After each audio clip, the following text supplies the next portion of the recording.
Hey guys, it's Dwarves, and this time I have something slightly different for you.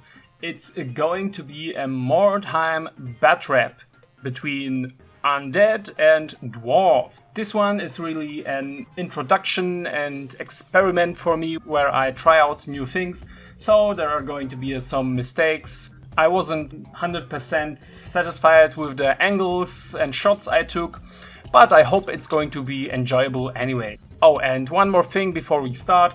I'm not much of a stickler for what you see is what you get, so there may be some mismatch of equipment between what the miniatures have and what is on their list. So yeah, enjoy!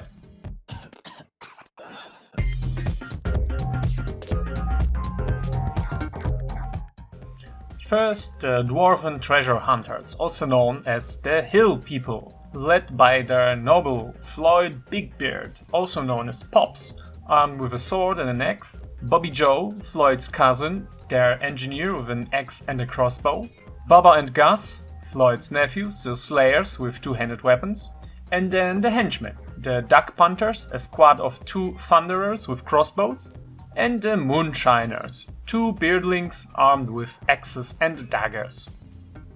They will be fighting the denizens of Duckburg, a undead warband, led by Donald the vampire, armed with a sword and a mace and light armor, Uncle Scrooge McNecro, the necromancer with a spear and a lifesteal spell, Huey, Dewey and Louie, don't ask me which is which, drags with maces, and they will be accompanied by Mickey the Ghoul and Pluto and his friends, a pack of 4 direwolves.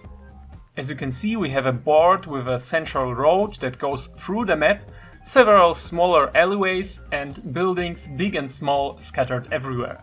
The scenario that we are going to play is Occupy.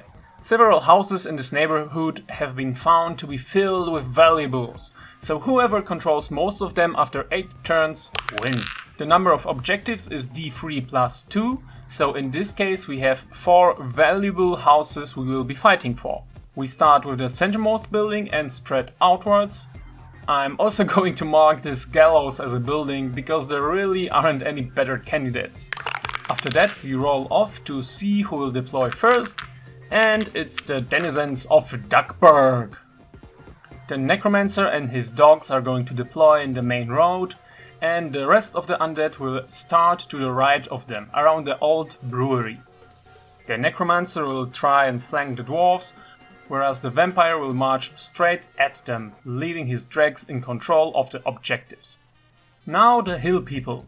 Bobby Joe takes his thunderers and a single beardling near the ruined cottages, hoping to climb one of them and pepper the battlefield with crossbow bolts. Pops and his boys deploy near the watchtower, ready to charge ahead. So the first turn begins and the undead will make their throw for a random happening, but nothing happens. As is tradition in Mordheim, the first turn will be spent entirely on running around, so Donald the vampire is going to sprint a whole 12 inches ahead, eager to taste some blood. His dregs close behind, ready to take control of the gallows. Mickey, Louie and Pluto move in a slightly different direction, with Pluto providing cover. Uncle Scrooge and his dogs move down the main road, providing cover from the flank.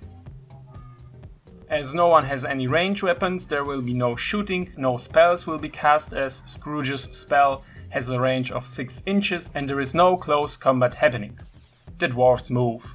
First the random encounter throw, it's not a 1, so nothing happens. Bobby Joe runs a whole 6 inches in the direction of the ladder. It's going to be a long climb.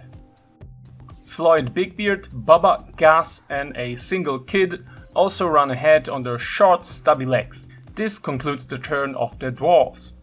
Now the second turn for the undead, and the random encounter procs, 36.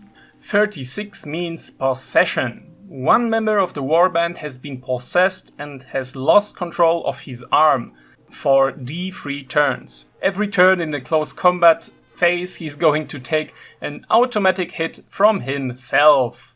The lucky member is Louie the Drag, and the effect is going to last for 3 turns. But let's not get ahead of ourselves. Let's do the moves first. Huey the Drag takes control of the gallows. Dewey tries to catch up with Donald the Vampire. Pluto sits in an ambush when Louie and Mickey also try to get near Donald. Uncle Scrooge McNecro and his doggos move to meet the Hill people head on and split their forces in two. There will be no shooting or magic, so let's skip to close combat. It's Louie's arm against Louie. It's an automatic hit, so let's roll to wound. 3 strength against 3 toughness means he needs a 4 or higher. He manages to wound himself. Terrific! Now the damage. Oh wow, he's out of action. Yeah, that's something. Back to the Hill people. They are also going to have to deal with a random encounter, and it's going to be 14 high winds. For the rest of the game, everyone suffers a -1 to initiative and hit rolls. Something tells me there are high chances I'm going to forget about it. Anyway, Bobby Joe and his duck punters keep on running. Boy, oh boy, the ladder is really far away. But between the houses they can see a potential target for the next turn. In the meantime, Pops and his nephews move on, getting ready for a rumble. They can see the dogs, they can feel Undead just around the corner. Their blood is boiling, what little teeth they have are grinding on each other. The air is thick as their skulls. Turn 3 for the Undead, no random encounters, so let's move. 2 of Scrooge's doggos move behind the cover to be ready to pounce from behind. He himself moves ahead, covered by the 3rd dog, ready to cast his lifesteal spell this turn. Donald and Dewey try to lure the dwarves by hiding just out of their line of sight. They should be outside their charge range, but only time will tell. Anyway, Mickey the Ghoul enters the building to take control of it. Denizens of Duckburg currently control 2 of the 4 objectives. Duckburgians can't shoot, but Uncle Scrooge McNecro tries his spell, which is not in range. What a shame. Turn 3 for the dwarves, no random encounter again. Bobby Joe is going to stand still, take out his old Winchester crossbow and take aim at Huey. No move for him. One of the duck punters will climb the ladder and a moonshiner moves ahead to cover the crossbow dwarves. Now Pops and the rest can't see the vampire and his guys, but they are all within 4 inches of the undead, so they are going to declare charge. Pops is going to the left and taking care of the ghoul. Bubba and Gus will crush the drag and the kiddo is going to destruct vamps for a while. But first, the shooting phase. Both Bobby Joe and the Thunderer that stood still hit on 4s. Huey is not in cover, but the wind gives a -1 to hit penalty. 1 hit from the engineer. He wounds on 3s. It's a 6, a critical hit. Nice. And what kind of crit? A Master Strike. That means 2 wounds, no save, and +2 damage. Huey is out of action. Okay, let's resolve the close combat. Let us start with the duel between Mickey the Ghoul and Floyd, the patriarch of the Big Beard clan. Pops has the initiative as he charged this turn. He hits on 3s, white die is the sword, yellow die is the axe, not that it matters in this case. 2 hits and no wounds. Ghoul strikes bugs, hits on 5s, but no luck. Now we will resolve the Moonshiner Burling who charged Donald the Vampire. And also at this point I remember that, as usual, I forgot to roll for fear before charging. And that I completely forgot about the high wind. Oh well, it's not going to be the last mistake in this game. Anyway, the Burling has a dagger and an axe, and he hits with the axe, but no wounds. Vamps retaliates with his sword and a mace. No hit, because this time I remember about the -1 to hit.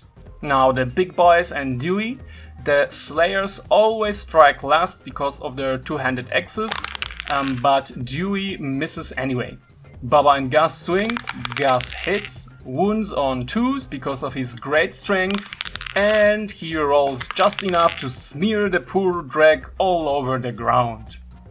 So to summarize, Louis knocked himself out, Huey got sniped with a 360 no-scope headshot, and Dewey is now 1 with the cobblestones. That means that 25% of the Undead warband is out of action, and they will have to make a route test, which they fail, giving Dwarves the win. And as I tally up the experience gained, I remember that in this scenario you don't roll for routing. Anyway, I was really dissatisfied with the amount of mistakes. I contemplated the game and decided not to count it for the longer run and film a second one right away, which will release in a few days' time, hopefully.